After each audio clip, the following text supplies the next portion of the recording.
করে দেন, ঋণগ্রস্তের ঋণ পরিশোধের তৌফিক দেন, হারাম হালাল বেঁচে চলার তৌফিক দেন আল্লাহ রব্বুল আলামিন। বেকার যারা আছে হালাল কর্মসংস্থানের ব্যবস্থা করে দেন আয় আল্লাহ। সকলকে শারীরিক সুস্থতা, মানসিক প্রশান্তি, অর্থনৈতিক সচ্ছলতা দান করেন আয় আল্লাহ। প্রত্যেকটা পরিবারে দ্বীনের আবহাওয়া জারি করে দেন রব্বুল আলামিন। খাস করে আমরা যারা হাত উঁচু করেছি আল্লাহ, আমাদের মধ্যে হয়তো অনেকের মা নাই, অনেকের বাবা নাই আয় আল্লাহ। মা বাবা কত বড় নেয়ামত, যার নাই সে বোঝে মা বাবা কত বড় নেয়ামত আয় আল্লাহ। দুনিয়ার অপর প্রান্তে আমেরিকার খবর মুহূর্তের ভিতরে পাওয়া যায়, দেখা যায়।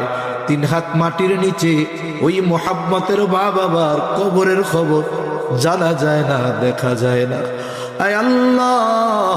গুনার কারণে যদি কারো মা বাবার কবরে আযাব হয়, এখানে উলামায়ে কেরাম আছেন, তালিবুল ইলম আছে, আপনার দাড়ি পাকা বান্দা আছে, যুবক আবেদ আছে, মুসাফির আছে, যাকে পছন্দ, যারা আমল পছন্দ, তার আমলের ওসিলায় ওই মা বাবার কবরের আযাব আপনি মাফ করে দেন। কবরগুলো জান্নাতের টুকরো বানায় দেন।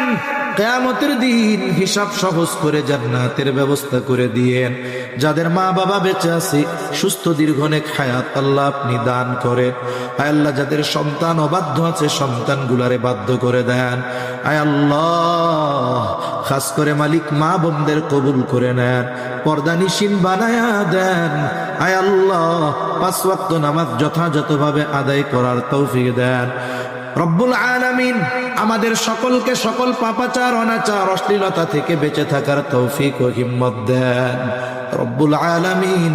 বেনামাজিদের নামাজি বানায়া দেন, সুন্নাত বিহীন মানুষগুলোকে সুন্নাতওয়ালা বানায়া দেন আয় আল্লাহ। দ্বীনের উপরে চলা আপনি সহজ করে দেন আয় আল্লাহ। আমাদের নসল, আমাদের আগামী প্রজন্মকে দ্বীনের উপরে অটল অবিচল থাকার, রাখার জিম্মাদারি আল্লাহ আপনি নিয়ে নেন রব্বুল আলামিন।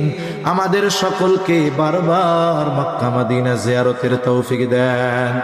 আমাদের দেশের উপরে খাস রহমত নাজিল করেন, আসমানি জমিনি সকল বালা মুসিবত থেকে হেফাজত করেন আল্লাহ আয় আল্লাহ। যারা দেশ নিয়ে, ইসলাম নিয়ে ষড়যন্ত্র চক্রান্তে লিপ্ত আয় আল্লাহ, সকল ষড়যন্ত্র চক্রান্ত ধ্বংস করে দেন। ইসলামের ব্যাপারে, দ্বীনের ব্যাপারে, দেশের ব্যাপারে দল